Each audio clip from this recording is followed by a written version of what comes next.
Mais uma manhã de meditação e reflexão em torno da obra O Ser Consciente, de Joana de Ângeles. Ainda hoje, continuando o item ressentimento. Estamos falando aí do ressentimento, né? Esse instrumento, né, que a gente tem utilizado, ou se utilizado, para os nossos dissabores, né? A gente, como que ninguém é ressentido, né? Ninguém nunca se ressentiu, então a gente vai falar na teoria, né? Não há problema nenhum, né? Todo mundo vai poder depois orientar os outros, né? Assim que souber de algum ressentido por aí, né? Qualquer semelhança é mera coincidência, né? Lógico, não tem ninguém aí está nesse quadro de ressentidos, né? Não fique ressentido comigo, hein? Pelo amor de Deus. Oi? Vou botar uma faixa aqui, né?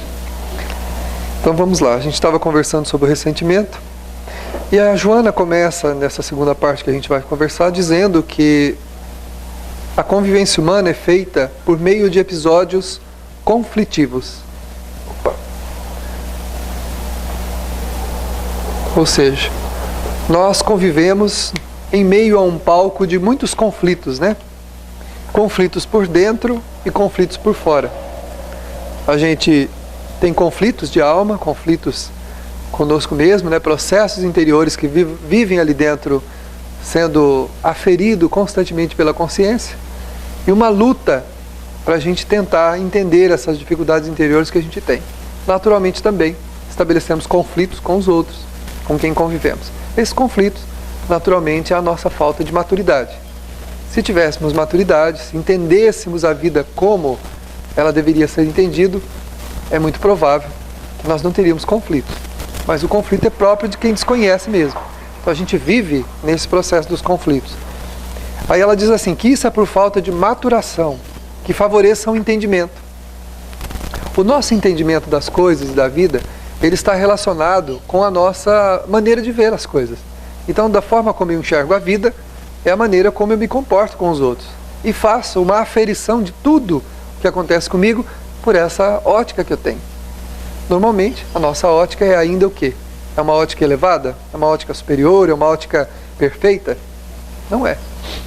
A nossa maneira de enxergar, ela provém de uma natureza cheia, o quê? Ainda de dificuldades, de problemas mal resolvidos, de situações desta e de outras vidas que a gente traz e que a gente ainda não resolveu ou não aprendeu. Então essa visão distorcida que provém de nós mesmos, dessa confusão toda, desse monte de sentimentos conturbados que a gente traz, ela dificulta o nosso entendimento das coisas. E a gente entende segundo a conveniência da gente. Então, dependendo da situação, do nosso estado emocional, naquele momento, a gente tem um entendimento da coisa. Dependendo do nosso estado emocional, a gente tem um outro entendimento, né? Ou como dizem muitas vezes, né? Uma pessoa fala assim, você não quer entender.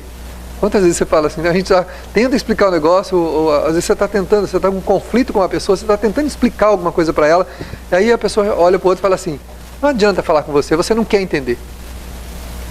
E a pessoa tem aí uma meia razão, né? Uma meia razão, é uma meia verdade. Até certo ponto, sim. Mas por que a pessoa não quer entender? Porque ela está enxergando de outra forma. Ah, mas é o orgulho dela, é o orgulho que não deixa ela reconhecer, não deixa ela aceitar. Mas o que é o orgulho? Não é um conflito? Não é uma distorção da nossa personalidade ainda? Não é uma mazela que a gente traz e que faz com que a gente veja as coisas tudo segundo a nossa conveniência? Então, é uma meia-verdade dizer que a pessoa não quer entender. A verdade, enquanto ela não se dispor a modificar esse painel dela interior, a situação dela no interior, ela não vai entender como a gente quer. Como a gente também não entende em outra coisa. Há muitas coisas que a gente experimenta na nossa convivência que a gente também não quer entender, né? Aquilo está contrariando o quê? Normalmente, né, os meus conflitos fazem eu ter uma série de interesses. Esses interesses, na maioria das vezes, são egóicos, ou seja, estão voltados para mim mesmo, para a satisfação dos meus desejos, das vontades, dos meus sentimentos. Quando isso é contrariado, eu viro bicho, aí eu viro um bicho. Por quê? Porque tudo está girando em torno da minha natureza, para atender os meus interesses. Estabeleço, então, conflitos dentro e fora de mim. Porque é claro que nem todo mundo vai fazer a minha vontade, né? Ninguém vai fazer exatamente aquilo que eu quero que faça. E aí... Exatamente. Mesmo que esse interesse seja inconsciente. Então aí, é claro, como a vida não vai se comportar, as pessoas também, como a gente gostaria que fosse, nós criamos um conflito. Nós ficamos em conflito. Por que eu não posso ter o que eu quero? Por que eu não posso viver o que eu estou querendo? Por que eu não posso fazer tal coisa? Conflito íntimo, interior. Por que fulano não faz o que eu quero? Por que ele não me dá o que me interessa? Por que não... Aí, conflito exterior. Interior, exterior. Eu conflito com as pessoas e conflito comigo mesmo. Fico questionando a mim mesmo e a vida, por que eu não posso ter e fazer o que eu quero? Tem um amigo que falava assim, não tem importância que está errado, mas eu quero. Por que eu não posso ter? E tem o outro que conflita com o outro. Por que você não faz o que eu estou pedindo? Por que as pessoas não fazem o que eu quero? Aí eu estou em conflito com os outros, com aqueles que estão à minha volta. E às vezes conflito com Deus também, A gente fala, é Deus que me deu essa vida maldita, Como se Deus tivesse culpa da vida que a gente tem. Como espírita, nós entendemos que a gente tem a vida que nós construímos e também a vida que pode ser propiciada para nós, dentro de certos parâmetros para o nosso êxito e não para o nosso fracasso. Mas como a gente ainda traz uma natureza muito voltada para a gente mesmo, os interesses, e o ego foi muito massageado no passado, a gente, não desenvolvendo humildade, a gente quer que as coisas se comportem como nós queremos. Mas é como a criança. Você faz todas as vontades da criança? Ela quer tudo. Uma criança, se ela chegar na loja de brinquedo, ela vai olhar, ela quer tudo que tiver na vitrine. O que você quer? Eu quero esse. Não, tudo isso não dá. Escolhe. Aí ela faz birra, se joga no chão, esperneia, bate na mãe, bate no pai. Aí quando ela percebe que não tem jeito, que o pai vai levá-la embora sem comprar nada, ou a mãe então você escolhe. Se você não escolher você não vai ter nenhum, então eu vou te levar embora. Aí chorando, embirrando, mas aí ela vai lá, contra a vontade, escolhe um e leva e fica bicudinha. Até chegar em casa, quando ela vai brincar, distrai, esquece e vai curtir o brinquedo. Nós fazemos isso também. Então como a gente não tem o que a gente quer, na hora que a gente quer, como a gente deseja, a gente faz birra também. Só se acomoda, só se tranquiliza depois que passa pelo fenômeno dor, sem necessidade. A dor é a resistência, que a gente tem ainda em compreender as coisas que nós estamos passando por elas, pela nossa necessidade, pelo nosso entendimento espiritual. Porque nós temos uma série de valores errados, distorcidos, que precisam ser modificados. E esses valores vão ser modificados à medida que nós vamos nos submetendo aos desafios que a vida vai nos oferecendo.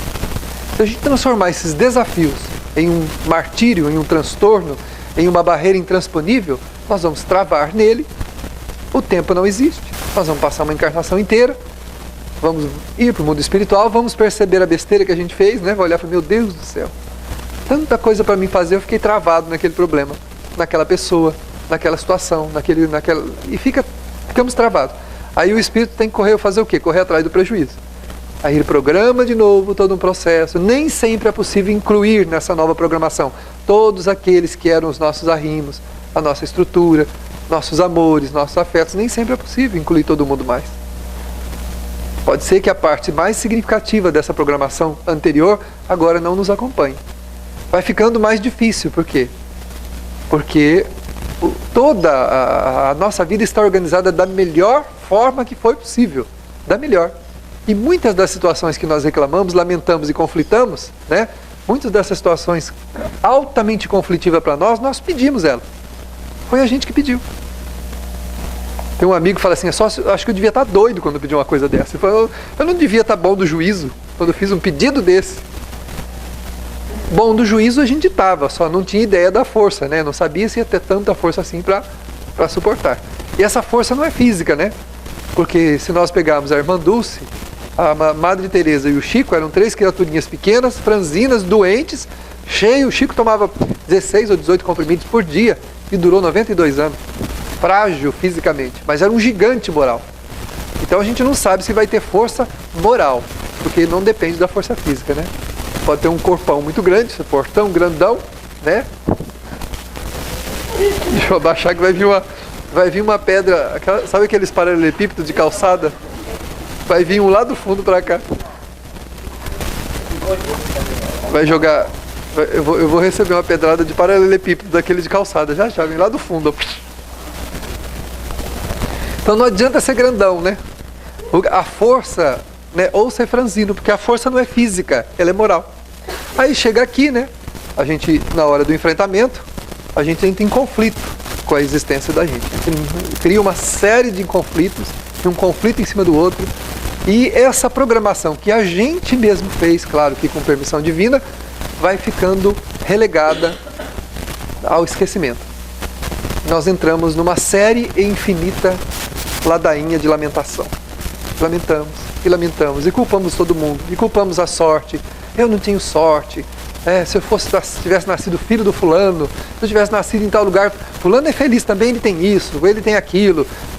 E a gente vai nessa ladainha de lamentação, reclamando, sem perceber que o tempo está passando e que essa programação está exatamente dentro da nossa medida. É um pacote. Né? Sabe aqueles pacotes que você vai fazer na Terra? Tem uma série de pacotes para tudo, até para plástica, cirurgia plástica tem pacote. Né? Faz um olho, deixa o outro, né? Mas dá um jeito, né? Entendeu? Depois inclui o outro no próximo pacote. Porque vai fazer o olho esquerdo, né? E tirar um negocinho aqui do lado direito. Não dá para fazer os dois juntos, né? Fazer os dois olhos, fica o negócio aqui. Aqui quer usar o maiô, o biquíni, vai aparecer, então vamos tirar um negócio daqui. Né? E faz um olho, depois faz o outro, né? Então os pacotes. Lá no mundo espiritual tem uns pacotes. A gente escolhe aquele que mais se encaixa. Igual a operadora de celular, né? Você chega lá e tudo armadilha. Não tem todas elas, no fundo, a gente se estrepa todo, não tem jeito. Por mais que você escolhe, né, esse é melhor, essa aqui tem isso, tem 800 minutos, tem 1500 minutos. Aí você vai usar, não é nada daquilo.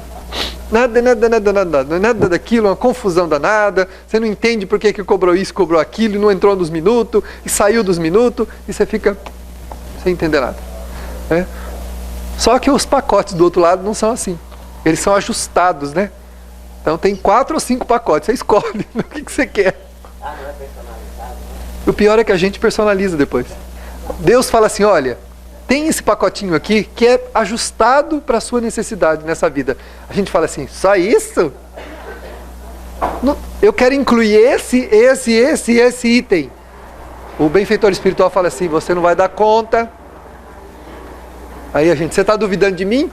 O benfeitor por educação vai dizer que não é bem isso, né? Mas na verdade a vontade é, estou duvidando, não, eu tenho certeza que você não vai aguentar. Absoluta. Né? Não, eu vou escolher um corpão bem grande, você é forte, né? Você é o pai da Letícia, o grandão. Você é grandão. Tá bom, então você vai ver, cuidado, porque, né?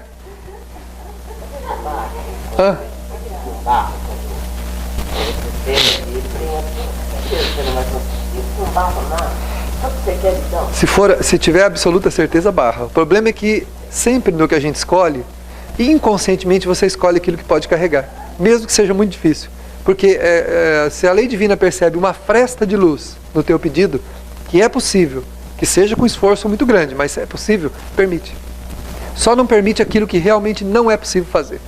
Quando alguma coisa que a gente peça, que faz-se como falou, não, você não tem ainda evolução para isso.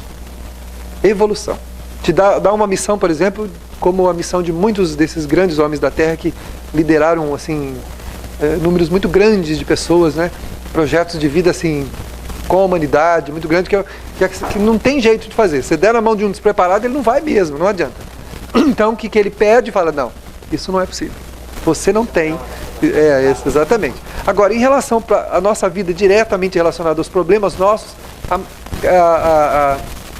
todos aqueles que são permitidos é porque a gente pode. A gente pode. O problema é que a gente talvez não esteja tão preparado para enfrentamento. É outra coisa. Porque a gente não se preparou convenientemente, né? É como está acontecendo agora. O que é a vida que nós estamos levando? É uma oportunidade da gente ir se preparando para ir criando força moral para os enfrentamentos e o nosso crescimento. Não só para enfrentar o que nós temos que resolver, mas também para nos fortalecer, para assumir missões para o nosso crescimento espiritual depois para o futuro. Ou agora, algumas coisas que a gente já vai assumindo, que vai dando crédito, nós vamos ganhando mérito, né? A gente vai conseguindo mérito com esses esforços. Então o esforço em qualquer empreitada que a gente faça, a luta pela vida sem conflito, sem lamentação, sem blasfemar contra Deus, é um momento de fortalecer-se moralmente. E essa força moral faz duas coisas. O que ela faz? Ela minimiza os efeitos do passado, ou até mesmo os elimina, e prepara o espírito para os enfrentamentos futuros e também prepara para uma nova realidade e a sua felicidade futura. Ele vai construindo o seu mundo interior, né? Por isso é que é os enfrentamentos que a gente está vivenciando. Então a maioria das situações que a gente acha que é insuportável não é. Elas estão dentro da nossa medida, né? Daquele pacote lá que a gente resolveu incluir esses itens, né? E Deus falou, tá bom. Isso aí é difícil, mas é possível. Olha, você quer mesmo? Não, eu quero aquela pessoa na minha vida. Você tem certeza? Eu quero. Eu tenho que acertar com ela. Não, tá bom. Se na avaliação espiritual houver uma fresta de luz, possibilite o êxito daquela relação, é permitido. Porque aí vai depender do quê? Do esforço que a gente tem que fazer para conseguir vencer o ego, aceitar o desconforto daquele relacionamento. Por quê? Porque, claro, se é um espírito com quem eu tenho pendências, se nós estamos desgastados e agastados um com o outro, né? Como é que vai ser essa relação? Uma relação difícil. Claro que não vai ser um mar de rosas. Que vai ter que haver o quê? Muita renúncia, muito sacrifício, muita doação. Que é o que na maioria das vezes a gente não aguenta. No meio do caminho eu não aguento mais você. Eu não suporto mais você, eu não aguento mais. Isso não estou falando só de marido e mulher, não, de cônjuge, não, né? Estamos falando também de amizades, de filhos, de irmãos, de tudo que se refere à relação humana. Né?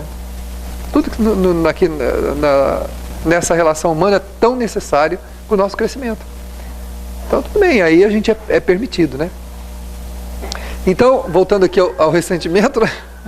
Então os nossos conflitos, eles nascem, né, por ação do nosso interesse dentro da nossa natureza egóica. E por falta de maturidade espiritual, a nossa natureza animal, a Joana fala, ou seja, aquilo que é mais instinto de nós, fala mais alto. Então a nossa raiva, a nossa intemperança, o nosso desequilíbrio emocional, eles fluem com muita facilidade. Então quando a gente está se relacionando, o que é mais fácil? Você ter paciência ou você explodir? Explodir é mais fácil. Quando a pessoa fala alguma coisa que você não gosta, é muito mais simples já imediatamente você devolver para ela o que ela tem que ouvir, né? Pronto. É muito mais fácil. Difícil é justamente a gente ponderar, respirar fundo, aguentar a agulhada na alma, porque olha, é uma espada comprida, fina, afiada que vai lá, né? Na ferida lá, e tira. Aí você respira fundo, pensa 222 vezes e meia e não responde. Tranquiliza-se, aí depois vai conversar ou fala alguma coisa, aí, qualquer coisinha e fica por isso mesmo, né? E depois vai trabalhar o sentimento. Até um dia que quando a pessoa tentar enfiar essa espada, ela vai encontrar um colete, né, de titânio, que a ponta da espada vai quebrar e não vai entrar. Mas por enquanto entra. E quem disser que não, segundo a Joana, é hipócrita. Porque todo mundo se magoa. Quando uma pessoa faz alguma coisa que você não gosta, quando ela diz alguma coisa que... E parece que quando a pessoa vai ferir a gente, ela acha exatamente aquela palavra, mexe naquele sentimento, cutuca o calcanhar de Aquiles, né? Não tem jeito. Por mais desequilibrado você seja, sempre tem alguém que acha o teu ponto fraco. E ali ele desfere o golpe implacável, né? Soca a espadinha dele que vai até, né, o cabo. Ele puxa e a gente respira fundo e tem vontade de partir para cima dele e quebrar o pescocinho dele. Vai fazer tuc, tuc, tuc, tuc, né? Da gastrite, da desespero. Vocês estão todos loucos. Aí eles falam que a gente vai ser comandante, que a gente não tem honra, que a gente não... Você entendeu o que eu estou querendo dizer? É que você... Você não merece, a gente pode ajudar. Aí, nossa, pelo amor de Deus, não quer que... Eles Gente, as pessoas são muito idiotas. Leva qualquer desaforo pra casa. Aí a primeira pergunta, quando eu já fizeram isso comigo, primeira pergunta que eu pergunto para a pessoa: você acredita em Deus? O que tem a ver Deus com isso? Olha, você acredita em Deus? Eu acredito. Você é cristão ou de uma outra facção religiosa que não é o ensinamento? Aí a pessoa diz assim... Então, aí a pessoa fala: bom, se você não é nada, então admiro o seu papel e a sua forma de pensar. Mas se você disser para mim que você é cristão, eu vou dizer que você não é. Porque uma das colocações de Jesus é o quê? É justamente a brandura. É não revidar. Se eu revido, então eu tenho que pegar o meu cartuchinho de cristão, enfiar na gaveta e procurar outra coisa para fazer. Porque o cristão tem que caminhar para esse princípio. Então, aí você diz à pessoa assim: eu não sou só espírita, eu sou espírita cristão. Eu não respondo muito assim, eu só paro e pergunto o que Jesus saiu. Mas é a mesma coisa. Jesus mas aceitou a cruz, né? Expulsou os vendilhões, mas aceitou a cruz, né? Acho que é um sacrifício bem assim, bem assim, considerável, né? Para um governador da terra, para um espírito mais elevado desse planeta, né? Então, quer dizer, ele não usou de violência de forma nenhuma.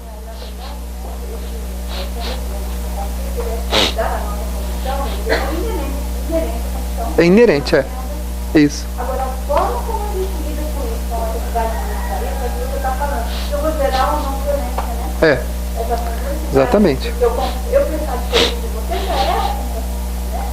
Agora, como é que a gente lida com isso, com esse pensamento diferente? Como é que é? E a questão do falou, né? Dar outro direito de ser como ele é. Isso. Se ele não aceita, aí eu acabo por gerar a violência. A violência, de repente, mascarada, né? Porque a diferença, uma série de coisas também são violentas, porque eles não consideram, como a gente fala. Isso. Eles consideram que é muito mais. Mas quando eu perco a paciência, quando eu trago coisas diferentes, é uma violência. Por falta de administração desse. E o ressentimento, né? Ele é um veneno, é um corrosivo. Porque quando a pessoa ela te agride, por enquanto o problema é dela. Quando você se sente agredido e se ressente, aí o problema é seu. Ou seja, ela temperou um ácido ou um veneno e te entregou. E você aceitou aquilo de bom grado e está tomando, lentamente. Periodicamente você está tomando um pouquinho desse ácido e está se destruindo. É por isso que dar o direito aos outros de serem o que eles são é bom para a gente, não é para a pessoa. A pessoa vai continuar como ela é, mas isso é um problema dela. Ela vai, os dissabores que ela vai enfrentar e toda a amargura e todas as consequências disso é um problema dela. Mas quando a gente se ofende, aí o problema é nosso, né? Ofender é um problema de quem ofende, mas ser ofendido é um problema de quem se ofende. Aí, por isso é que a doutrina espírita trabalha: não guarde ressentimento. Ressentir-se é natural. Guardar ressentimento é outra história, porque é aceitar o veneno, né, ou o ácido que o outro preparou e ficar tomando ele em doses homeopáticas, né, lentamente, para ir se destruindo devagar. E o ressentimento, à medida que a gente agasalha ele no coração, porque o orgulho foi ferido, né, a nível extremo, a gente só se ressente porque o nosso orgulho vai no limite, né? Você já viram aquelas máquinas que você pega um martelo de borracha e bate nela e tem um pêndulo que sobe e tem um nível máximo lá, né? E é isso. Quer dizer, quando o outro bate nesse pêndulo nosso, o nosso orgulho vai o quê? Vai lá em cima. E um sinal vermelho é acionado. Ou seja, chegou no limite. Aí a gente o quê? Inicia um processo de defesa. Mas normalmente esse processo de defesa nosso é uma agressão. A gente desfere contra o outro uma indignação tão grande, um sentimento de indignação tão grande, que a gente irradia em torno da gente vibrações extremamente deletérias, ruins, perniciosas, né? fluidos de baixa vibração, que vão ficar o quê? Nos influenciando dentro da nossa própria psicosfera, vão atingir a pessoa também, porque a gente acabou entrando em sintonia com ela e ela, por consequência, vai respirar um pouco desse mal que a gente criou também. E a gente começa então a sofrer as consequências disso, né? Por isso que a Joana diz que o mal é um problema de quem faz, não de quem recebe. Mas ele passa a ser nosso quando a gente aceita, né? Quando a pessoa te fere e você aceita, passa a ser seu.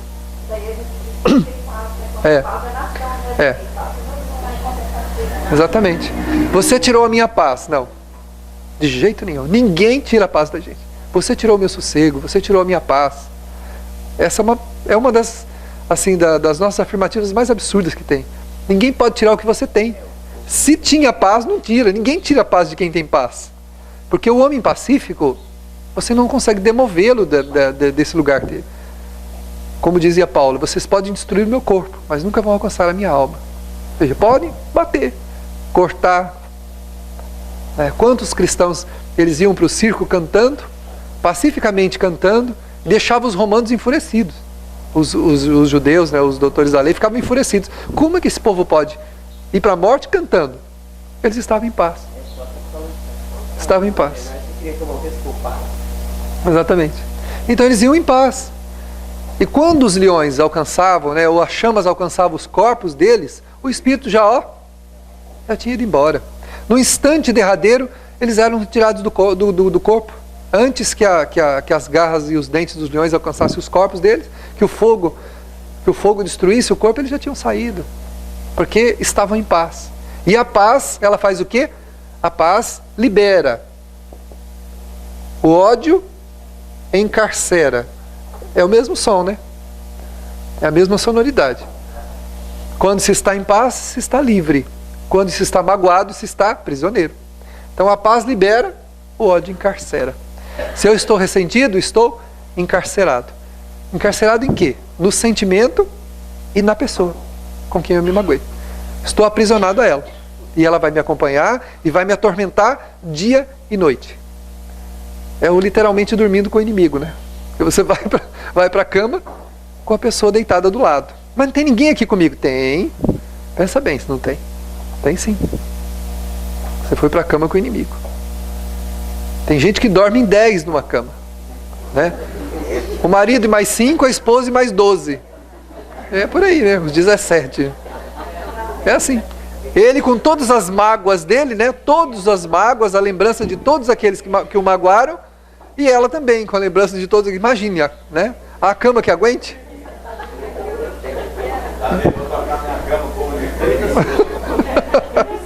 A pessoa fala assim, não sei por que a minha cama, eu fui virar na cama, a cama quebrou. Não é? A pessoa fala assim, eu não sei, fui virar na cama, minha cama quebrou. Será que eu estou pesando tanto assim? Entendeu? O homem é só assim, que a mulher é doce.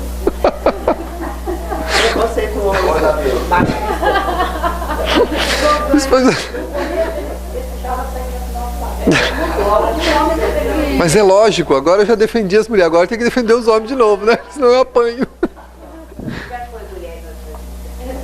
E fui homem, fui mulher, fui homem, todo mundo. Todo mundo já foi tudo, né? E vai continuar sendo tudo. Deu para entender então, gente? Né? Quando a gente está em paz, a gente está livre, né? Você está livre de qualquer influência, de quem quer que seja, né? E está em paz, né? E a paz ninguém pode tirar, porque é um estado de alma imperturbável. Agora, se a gente se magoa com facilidade, se nós estamos conflitando constantemente, né? Se o nosso ego está falando sempre mais alto, a gente está encarcerado. Encarcerado em tudo e em todas as pessoas com quem nós criamos dissabores no comportamento e na convivência. Ah, mas é meu pai, é minha mãe, é meu irmão, é a pessoa mais ligada a mim. E daí? Jesus perguntou, quem é minha mãe? Quem é o meu pai? Quem são os meus irmãos? Não é? Quem são essas pessoas que estão comigo? São meus irmãos. Poderia ser qualquer outra pessoa, né? Então mas é claro, por pendências anteriores e por relações mais próximas de muitas vidas, mas principalmente porque estamos encarcerados uns nos outros dentro da culpa das situações menos felizes, dos desastres afetivos do passado. Principalmente por causa disso, qualquer coisa que uma pessoa querida faz pra gente, dói duplamente. Está lá no Evangelho. De todas as provas, as mais penosas são as que afetam o coração. Alguém aceita, mas sucumbe aos pesos dos desgostos domésticos. No Evangelho segundo o Espiritismo. Sucumbe ao peso dos desgostos domésticos. Ou seja, o que a pessoa mais próxima de nós, no afeto, faz, dói muito mais do que o outro, não é ligado a gente. Falar, é porque eu amo muito? Não. Se amasse verdadeiramente como o amor, estão nos modos do amor de Jesus, não doeria nada. A gente compreenderia a condição do outro e ainda auxiliaria ele. Por que dói? Porque nós estamos pendências juntos para resolver. Temos situações complexas, situações adiadas que estão sendo resolvidas. Situações que foram adiadas, que estão sendo resolvidas agora. Nessa relação que a gente está tendo com a pessoa. Dói por quê? Porque é o jarro que já está cheio. Cada vez que a pessoa faz alguma coisa, é uma gota que se coloca e transporta. Mas na alma dele também. O jarro dele em relação a nós também está cheio. Quando a gente faz alguma coisa, por menor que seja, é uma gota que cai nesse jarro que está repleto. E ele transporta. Por isso é que quem vê de fora nunca consegue entender. Mas você ficou magoado por causa disso? Não tem isso? Mas a sua esposa, ela não falou com intenção isso para você. O seu marido, não foi isso que ele quis dizer. Quem está de fora não entende por que aquilo é levado em tanta consideração como quem está dentro da relação. Né? É o seu amigo, né? Nossa, mas ele te ajuda tanto, ele te faz tanto, você, por causa dessa coisinha assim, você está magoado com ele? Mas para quem está enxergando de fora, é aquela coisinha. Para quem já vem de uma relação, de muitas vidas juntos, onde esse comprometimento foi sendo criado, e esse jarro foi sendo repletado, né? Foi se enchendo através da complicação da convivência, né? Dos fracassos que a gente foi tendo nessa relação humana, os nossos jarros estão todos cheios com essas pessoas. Nossa, mas eu vi que o fulano te falou tal coisa e você nem ligou. É claro, com ele meu jarro está vazio. É uma gota que ele joga, cai lá no fundo, né? Até chegar no fundo, sumiu. Mas para aquele ente querido que está conosco ali, para aquela alma que está conosco nesse mundo, nessa relação, é a gota que transporta. Porque a coisa já está no limite. No limite. Então, com a maioria dos nossos afetos, as nossas vasilhas estão repletas. Então, é por isso que é difícil. É por isso que é difícil. Aí tem que pegar, à medida que a gente vai diminuindo o orgulho, vai treinando o amor verdadeiro, treinando o desprendimento, nós vamos pegando essa vasilha e derramando essa água. Vamos tirando para dilatar o espaço da ofensa, para dilatar o espaço da autoagressão, do desconforto. Aí sim, vai melhorando. Quando a pessoa joga a gotinha, a gente vai querer se inflamar e respira fundo e fala, não vale a pena. Mas por quê? Porque já derramou um pouco daquela água que estava repletando. Por isso é que tem que conviver. Essa convivência, treinar os bons sentimentos, vai acontecendo o quê? Vai fazendo com que a gente vá jogando um pouco dessa água fora.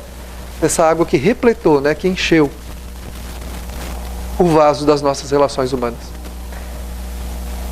Com os de fora é mais fácil, porque como não temos ligações praticamente mais profundas, é muito provável que nós não tenhamos comprometimentos maiores no campo da afetividade com eles. Mas com os nossos amores temos. Com os nossos amores a gente tem. Com aquelas pessoas que convivem mais diretamente com o nosso sentimento, com essas pessoas a gente tem. Com a maioria delas o negócio está na tampa, está derramando.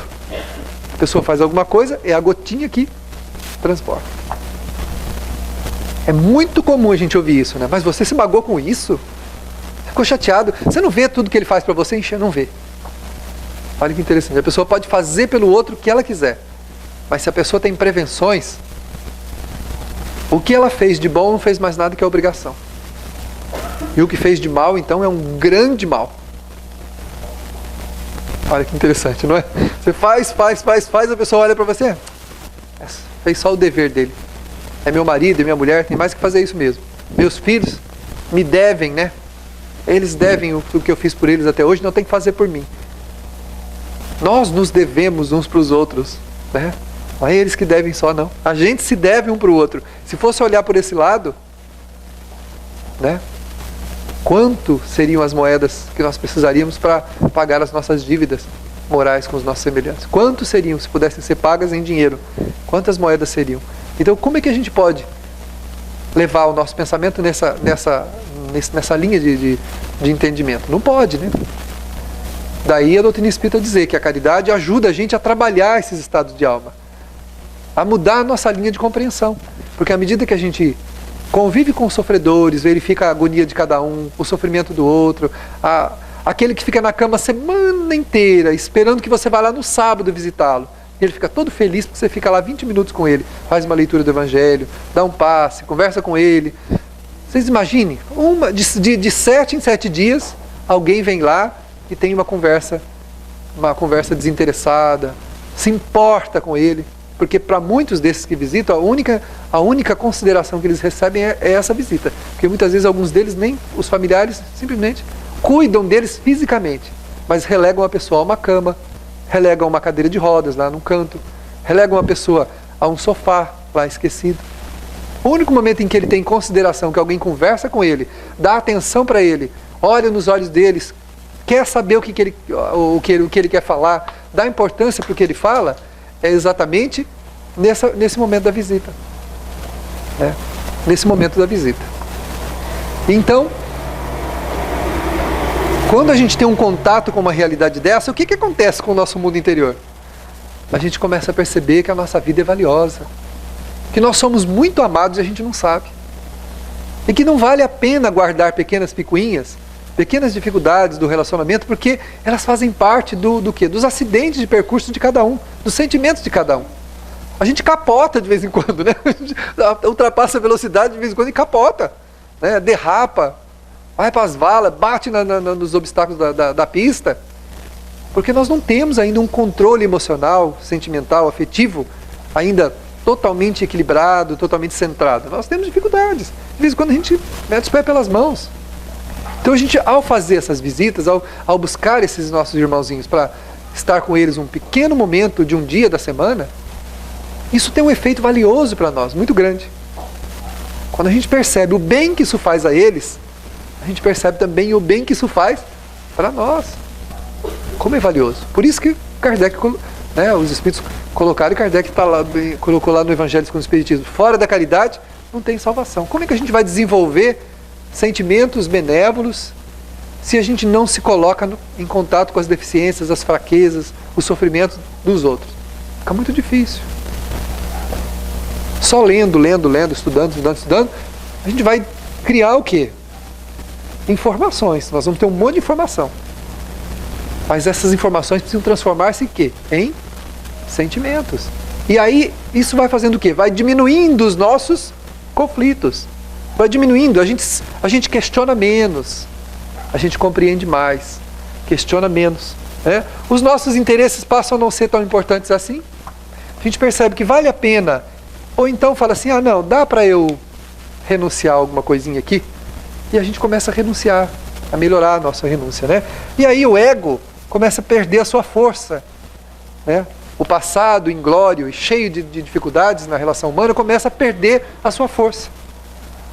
E uma nova realidade no nosso mundo emocional começa a se instalar. E a gente começa a ficar mais forte, mais determinado, a ter mais paciência, a ter mais compreensão. E é isso que os Espíritos sempre chamam de renúncia, né?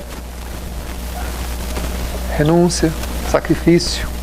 Claro que é sacrifício. Por quê?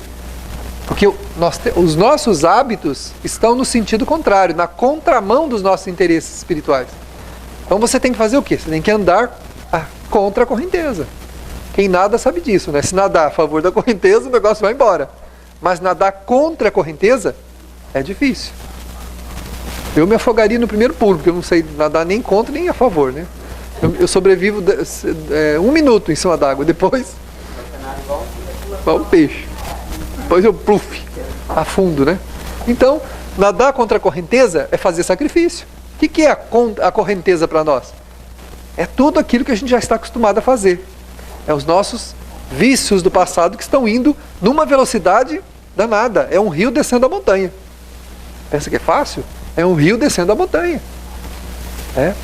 A gente tem que fazer o quê? Tem que pular na água e nadar contra a correnteza. Por isso que se chama sacrifício. E renúncia. Renunciar, né? Renunciar muitas vezes ao prazer de ter as coisas atendidas como a gente gostaria que fosse, para ver o outro feliz. Pela paz do lar, pela paz da relação humana, pela paz pelo entendimento das pessoas. Eu ouvi uma vez da minha avó, faz muito tempo ainda, quando ela ainda não tinha mais controle sentimento dela. Ela estava conversando com a minha mãe, e não sei o que a minha mãe reclamou, acho que foi do meu pai para ela, e ela disse assim, para minha mãe não se importar com aquilo, porque para poder conviver bem com a sogra dela, quando ela se casou, para poder morar todo mundo junto, porque o italiano tinha aquele hábito de morar naqueles casarões onde moravam todo mundo junto. Ela falou, para poder morar junto, eu tive que engolir muita coisa. E ela falou assim, e a minha sogra, quando morreu, não morreu com raiva de mim, não morreu com nenhum sentimento contra mim, mas ela falou, não foi fácil, mas ela suportou. Então muitas vezes, né, a gente fazer um sacrifício, renunciar a muitas coisas que poderiam ser confortáveis para nós, para um bem maior, é bom para educar o nosso sentimento. É bom para educar o nosso sentimento. Se não, se a gente não fizer isso, como é que a gente se educa? Né? Até porque nós não somos merecedores tanto assim dessa consideração que a gente quer ter, desses confetes que a gente gostaria que caísse sobre a nossa cabeça. É claro que é bom ser elogiado, claro que é bom ser reconhecido, todo mundo gosta que alguém reconheça, que te elogie e tal. Mas só que na maioria das vezes esses elogios, esses confetes, eles não nos acrescentam nada. Nada. Você não é melhor porque a pessoa acha que você é bom. Você é melhor se realmente for melhor. Se uma pessoa olhar para mim e falar, nossa, como você é bom, e eu não for bom, vai adiantar alguma coisa para mim? O conceito da pessoa? Não vai. Eu tenho que ser bom. Isso é bom para mim. Se o outro reconhece bem, se não reconhece também tá bom, porque não é importante. Mas nós vivemos o quê? De compensações. A gente quer que as pessoas reconheçam quem a gente é, o que a gente faz, que falem obrigado, que ajam como a gente gostaria que agissem. Tudo isso é compensatório. Traz conforto para nós.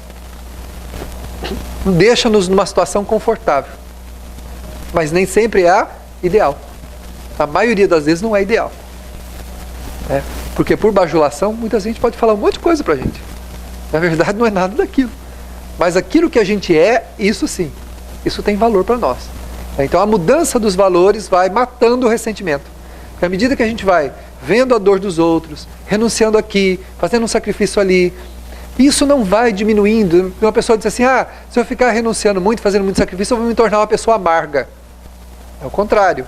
Se você ficar guardando o ressentimento de todo mundo, aí você vai se tornar uma pessoa amarga. Uma amarga e dura. Não consta em nenhum recorde aí por aí, né, livro de recorde, né, do Guinness Book, que alguém que tenha sido bom e que fez um grande bem para a humanidade desencarnou amargo.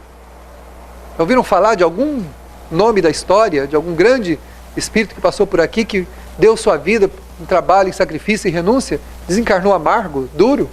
Pelo contrário, deixaram um legado de amor de onde vieram, por onde passaram. Então, renúncia, sacrifício, perdão, compreensão, tolerância, paciência, entendimento, não traz amargura a ninguém.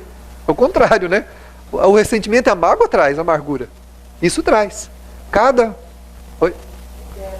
Exatamente. A gente se libera. É livre. Né? Está livre. Se você não guarda nada, está livre. Né? Muitos deles foram batidos, feridos, ofendidos. Nenhum deles guardou nada disso. Nenhum tipo de ofensa, nenhum tipo de mágoa de ninguém. E isso fez com que eles caminhassem felizes e livres. Não estavam presos a ninguém. Com todo aquele que você magoa, você está preso. O seu conflito te aprisiona, não te deixa liberar, né? Te encarcera na pessoa, no sentimento da pessoa. Você quer ser livre? Não se magoe. Não se ressinta. Agora, não tem jeito de não magoar, não ressentir. Pelo menos por enquanto. Então no começo a gente vai lutar muito, mas depois, tão logo identificou a mágoa, o ressentimento, faz o quê? Corta. Pensa, reflete, medita, para deixar esse ressentimento, essa mágoa para trás. Né? Normalmente, ela diz aqui, normalmente as pessoas, através da competição, armam ciladas umas para as outras. E os mais fracos, moralmente ou emocionalmente, caem nessas ciladas. Depois se sentem muito mal. E o primeiro sentimento que uma pessoa que foi usada desenvolve? Ressentimento. Raiva do outro, né? Uma raiva imensa. Uma raiva muito grande. Isso é muito perigoso, né? Porque se a pessoa, ao descobrir que foi lograda, que foi usada, que foi magoada, se ela não trabalhar esse sentimento, vai instalar nela, nos painéis da sua emotividade, cargas violentas. Do quê? Cargas de desarmonia, que vão atingi-la física, moral e espiritualmente. Então o ressentimento, gente, ele é uma patologia física, moral e espiritual. Física por quê? Porque a mente vai descarregar constantemente sobre o corpo, sobre as células, sobre os órgãos, um teor vibratório tão de baixa, uma vibração tão ruim, tão inferior, que vai criar fluidos perniciosos que vão sendo atraídos por sintonia de outros espíritos, de outras fontes, que vão se agregando à pessoa e vão intoxicando-a lentamente. As células ficam o quê? Constantemente impregnadas. Imagine uma substância muito dura e resistente a um ácido. Se você pegar essa substância e colocar ela dentro de um ácido e tirar logo, enxaguando-a, pode ser que ela tenha algumas ranhuras. Mas por mais dura que seja a substância, se você deixar ela de molho nesse ácido, o que vai acontecer? Vai chegar uma hora que ela vai romper aquela casca e vai atingir o que está lá dentro. É essa a causa da maioria das doenças degenerativas que nós enfrentamos hoje. Os ódios do passado, os ressentimentos da vida anterior, aliado à consciência de culpa, têm instalado os cânceres que nós vivemos, o diabetes, as doenças de coração crônicas, as doenças renais crônicas, Oi? As doenças gástricas, né? Né, Rita? Não se... De jeito nenhum. Pula essa parte. Então, o que a gente precisa fazer? Tomar atitude. Tomar muito cuidado, porque o ressentimento é degenerativo. Eu tenho um caso, nós atendemos um caso real. Deve fazer mais ou menos uns 10 anos. Eu devo precisar essa data. Uma mãe com 2 filhos, que teve um problema muito sério com o marido. O marido fez uma atitude lá que ela não aprovou tal, e ela foi embora com os 2 filhos. E nós a conhecemos nesse trânsito aí da saída dessa relação tumultuada e turbulenta, né? Um dos filhos ela conseguiu envolver para a causa dela. Ela desenvolveu um ódio mortal pelo marido. E fez esse filho desenvolver também pelo pai um ódio mortal. Falando insistentemente todo dia para ele. Ensinando-o a odiar o pai. Ensinou o outro também. Só que, curiosamente, o outro não foi entrando no clima dela. Eu acredito que ela e esse filho tinham compromissos espirituais com ele. Então, sendo magoado mais uma vez, ele deixou-se seduzir por ela, que reencarnou para mudar o sentimento dele. Ela envolveu esse filho nos sentimentos dela, de ódio, de mágoa, de ressentimento profundo, e foi trabalhando esse ódio com ele. O outro não entrou no campo. Apesar de conviver junto, era maior, era mais velho, não entrou. Não tinha relacionamento com o pai e tudo, mas não desenvolveu pelo pai o sentimento que ela desenvolveu e também ensinou o mais novo a desenvolver. O que aconteceu? Uma vez, ao atendê-los, eu disse a ela: a senhora pare com isso. A senhora não tem o direito de intoxicar o seu filho contra o seu marido. Primeiro porque os dois vão ficar doentes. Um pensamento fixo durante toda uma vida de ódio, de ressentimento, pode levar a patologias mentais gravíssimas, de longo curso ou irreversíveis. Isso a espiritualidade nos orientou no momento que estávamos conversando. Pare com isso. Se a senhora não pode perdoar, esqueça pelo menos. Desligue o pensamento dele e não faça isso com seu filho, principalmente. Não adiantou. O processo andou. Encontramos eles um tempo depois, já passado alguns anos. Os dois estavam esquizofrênicos. Ele esquizofrênico e ela também. Tratando no consultório já de psiquiatria, tratando de esquizofrenia. Os dois se tornaram esquizofrênicos. A mãe e o filho. O outro filho, tranquilo, sem problema. Então olha só, o que o ressentimento, que a mágoa faz. O ressentimento pode caminhar para o ódio, né?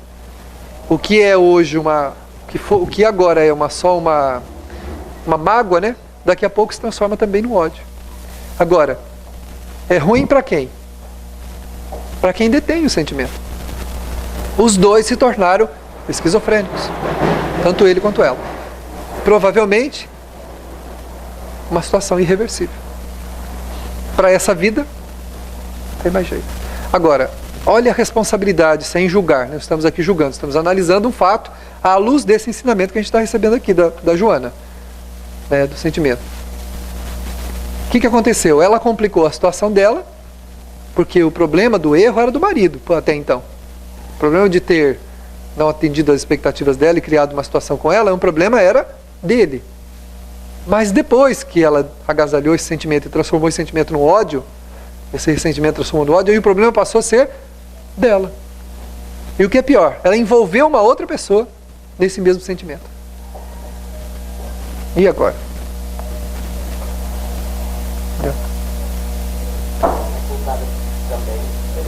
Vai responder também por não ter, que pode ser até que mais tarde ele tivesse desenvolvido o mesmo sentimento, mas por conta própria, né?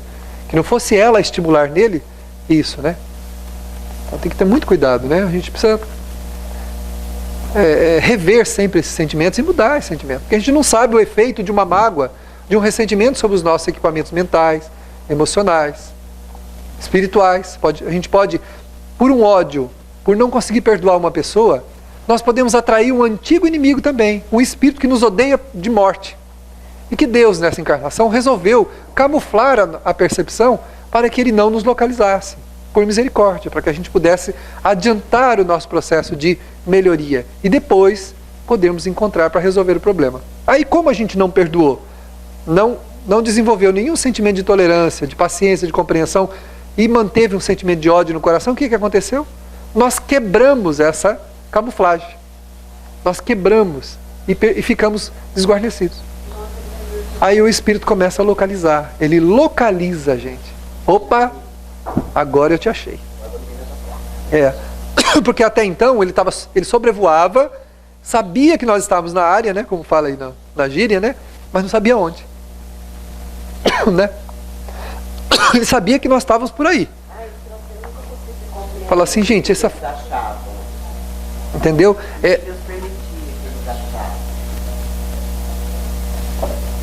Então não é Deus que permite, né? Somos nós que abrimos essas portas. Aliás, ao contrário disso, a lei divina camufla a gente para dar uma chance, né? Para dar uma chance para a gente poder prosseguir, se preparar e um dia fazer esse encontro. Agora, o que acontece? Mantendo sentimentos de ódio, de mágoa, de ressentimento, sendo também culpado, porque nós não somos inocentes, não damos o direito ao outro de errar. Quando não damos o direito ao outro de errar, o que a nossa consciência faz? Ela arrebenta com todas as defesas e deixa a gente desprotegido. E aí a gente fica na rota de colisão com aqueles que nós tivemos os problemas do passado e não nos perdoaram. E aí? Olha o agravante aí, né? Aí podemos absorver uma bela de uma obsessão, que pode nos enlouquecer, tirar a nossa paz, para nunca mais, nessa existência, a gente conseguir recuperá-la. E aí? Então vale a pena manter ressentimento, mágoas? Não. Que a gente se fira é muito natural. Querer a vida do jeito que a gente gostaria que fosse, ficar ressentido, tem gente que não tem ressentimento contra uma pessoa, mas é ressentido contra a própria vida. Maria Dolores me disse recentemente, numa palestra que eu estava fazendo, eu fiz uma colocação e ela disse assim, complete aí. Existem pessoas que odeiam a vida que têm, que detestam a vida que têm. Odeiam de tal forma que, se pudesse, não estariam na vida que estão, não gostam de estar fazendo o que estão fazendo e não gostariam de ser quem são. Então, odeiam a vida que têm. Vocês imaginem? Como é complexo? Então não tem, às vezes, um ódio contra ninguém. Tem contra a própria vida. É ressentido contra Deus, contra a vida, contra... É a mesma coisa. Porque a vida é a nossa oportunidade, né? A reencarnação é a nossa oportunidade de crescimento. E de liberação, né? De liberação do quê? De tudo aquilo que nos aprisionou. É o momento. Então a gente precisa, né? Em nome do amor, em nome da caridade, em nome do bem que nós possamos promover a nós mesmos. E trabalhando para superar os sentimentos, os desconfortos que foram sendo construídos na nossa relação humana. Às vezes não é possível conviver, né? De repente criou-se uma situação, um agastamento, e a gente percebe que não dá para conviver mais. Não dá para ter uma relação mais próxima com a outra pessoa. Não tem problema. Mas diz o Evangelho segundo o Espiritismo, não guardar ódio, não guardar ressentimento, não guardar mágoas, não desejar o mal da pessoa. Principalmente, orar pela pessoa, desejar que ela receba da vida o melhor que for possível. Nesse sentido, a gente está se imunizando contra os efeitos do ressentimento. Uma das coisas mais terríveis de fazer, mas que Jesus ensinou. E você vê como que é. Por que chama sacrifício? Porque eu disse que a gente anda na contramão dos nossos interesses. Jesus falou, ora pelo teu inimigo. Olha que coisa mais terrível de fazer. Isso é uma das coisas mais... Imagine a princípio. Né? Você está maluco? Fulano me prejudicou. Olha o que ele me fez, eu vou orar por ele ainda. Ore para que ele seja feliz. Para que ele tenha muito dinheiro. Para que ele tenha prosperidade. Para que ele tenha saúde. Para que ele tenha paz. Como fazer isso? Já perceberam? Imagina, a pessoa fez um negócio que você está com ódio mortal dela. Querendo fazer que ela vire picadinho. Que ela acidentalmente caia dentro de uma máquina gigante de moer carne, né? E que saia do outro lado uma linguiça para leão. Pronta para dar para leão comer. Está doidinho para acontecer isso. Vai orar por ela? Como é que a gente faz isso? Né? Já pensou? Né? Que um jumbo, né? Que um Airbus caia na cabeça dela, né? Com 450 passageiros. Só isso. Mas então, é uma coisinha simples. Tudo coisa leve. Pois é. Então, isso que eu estou falando dos 450 passageiros, eu o que com isso? Nunca tiver que cair, né? Claro. E, já pensou? É só o que a gente quer. E agora Jesus fala que tem que orar por ele. Você já pensou? Desejando isso, e vem Jesus falar, ora pelo teu inimigo. Ora por aquele que te canunia, por aquele que te persegue, por aquele que fala mal de você, por aquele que te quer mal. Já pensou? Exatamente. O exercício desse sentimento traz uma paz indescritível. Porque você deixa o problema do outro com ele. Você isola o efeito daquilo que ele criou contra você. Você se isola dele. É muito bom. Né? Eu consegui abrir para o doutor Luiz Carlos quando eu cheguei lá. Chorei, desabafei, falei, ora por essa criatura. Foi melhor. Mas eu orar por ele, isso está erradíssimo. Tem que. Não, ora por ele, você vai tentar. Eu não dormia, eu não comia, eu disse, eu vou morrer. É a prisão, né? E aí, é o cárcere. Treinar. E treinando, até que eu consegui, no espaço de 2, 3 dias, eu comecei a comer, porque uma paz tão grande. E eu falava para minha mulher, eu quase comi.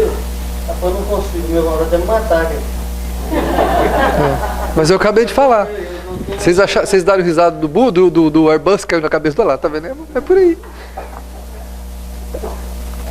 Não é essas pequenas rusgazinhas não que a gente tem, não. Ele está falando de mágoa mesmo, de ressentimento mesmo, de ódio.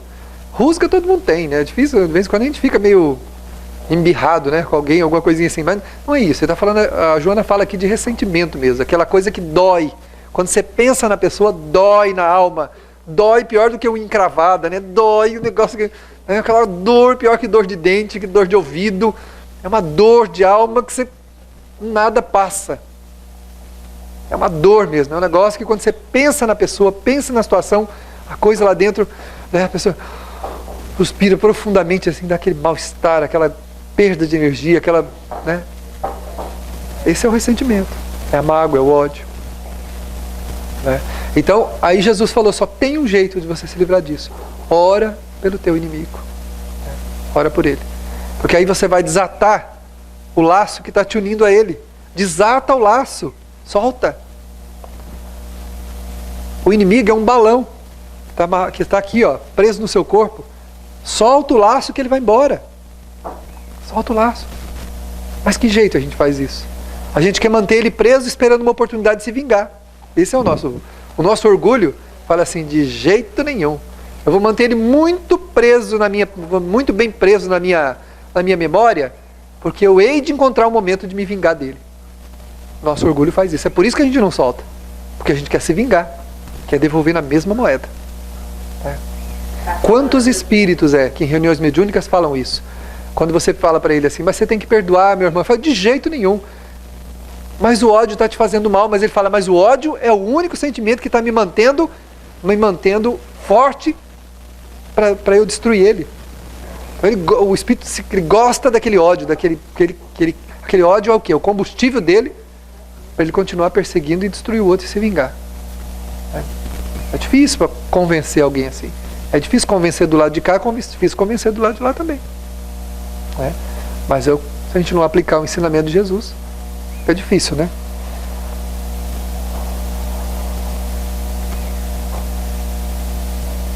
Quando o ressentimento exterioriza as suas manifestações, deve ser combatido mental e racionalmente. Para fazer o que eu falei, para se libertar. Libertar o eu, né? Que a gente deixou lá, os valores que a gente deixou lá em plano secundário, estamos reforçando aquele ponto negativo da nossa relação com o nosso semelhante. Quanta coisa boa já aconteceu com a gente, quanta coisa boa a gente vive e a gente fica preso, né? O que é o ressentimento amargo também? É um espinho. É um espinho, é uma farpa espetada na carne. Todo lado, para qualquer lado que você se vire, incomoda. Né? Você já percebeu? Se você machucar qualquer lugar do seu corpo que você machuca, você nunca percebeu que ele existe. Mas depois, o dia que você machuca aquele lugar, tudo que você vai fazer bate ali. Tudo. Esse dia eu cortei a ponta do dedo com um estilete. Não sabia quão importante era esse dedo para mim, porque olha, tudo que eu ia fazer batia lá. Não é possível que seja tão importante assim. Eu nem percebo que o dedo existe, mas se tiver um machucadinho, tudo que você vai fazer bate ali. Aí você fala, nossa, eu não sabia que isso aqui é tão importante assim. Não, bate ali, né? Esse dia eu saí do meu banheiro correndo, né, atrasado, fazendo umas coisas, e eu tenho uma revisteira que é de metal. Ela é feita de ferro, né? Minha irmã comprou lá em Budas Artes. Ela tem uns torneados assim, e sai umas pontas assim. Imagina onde eu bati meu dedinho. Chutei a revisteira.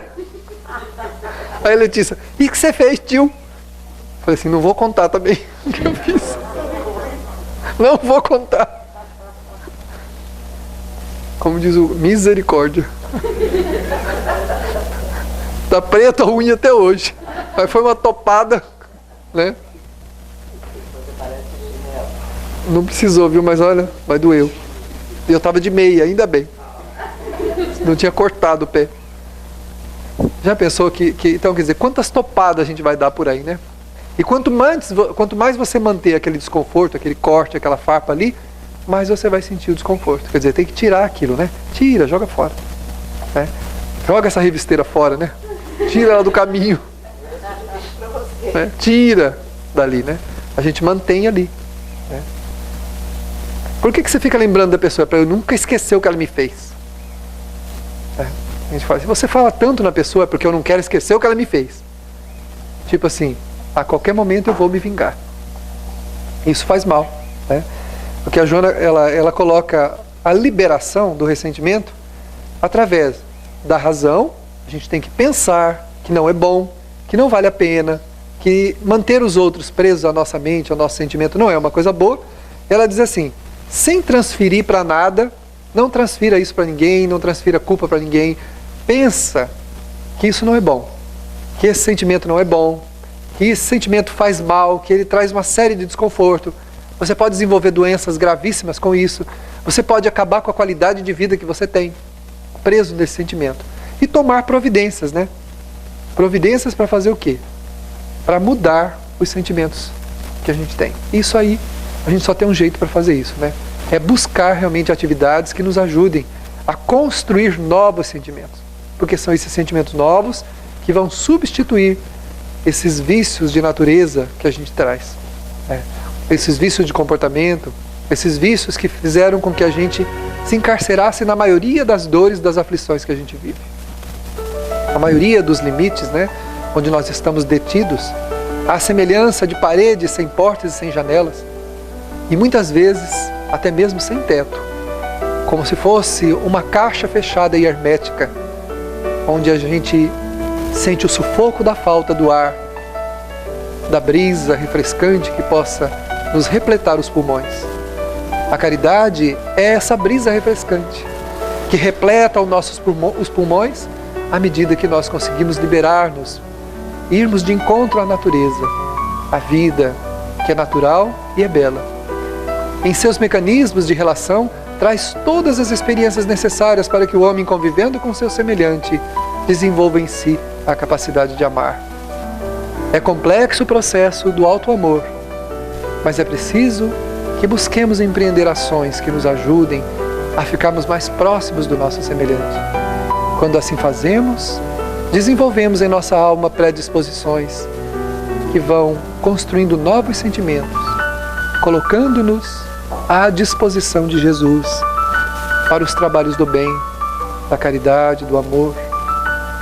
Esses agentes suavizadores de nossas agonias, do ardor que trazemos na alma, que encarcera-nos nas lágrimas que temos derramado há longo tempo. Respiremos a longos haustos o hálito divino, através do perdão que liberta, que ilumina, que derruba os cárceres onde nos encontramos aprisionados voluntariamente, porque não desejamos superar os sentimentos em relação aos nossos irmãos. Por não sermos inocentes, por trazermos a alma referta de necessidades a serem superadas, necessitamos também darmos os direitos a todos aqueles que nos ferirem, de repensarem suas vidas, modificarem seus hábitos e até mesmo de voltar a nos considerar e a nos respeitar. Toda a experiência humana é um momento de reflexão eterna. Hoje somos muito mais no campo do pouco que já fizemos do que já o fizemos em milênios que sucederam o tempo em que estamos. Que Jesus nos abençoe, nos oportunize deixar para trás, através das ações benévolas, o ressentimento, este corrosivo que tem nos alcançado, que tem nos ferido a alma, que tem nos trazido dissabores e angústias e nos tornado almas conflitantes. Que Jesus nos abençoe, concedendo-nos a sua paz.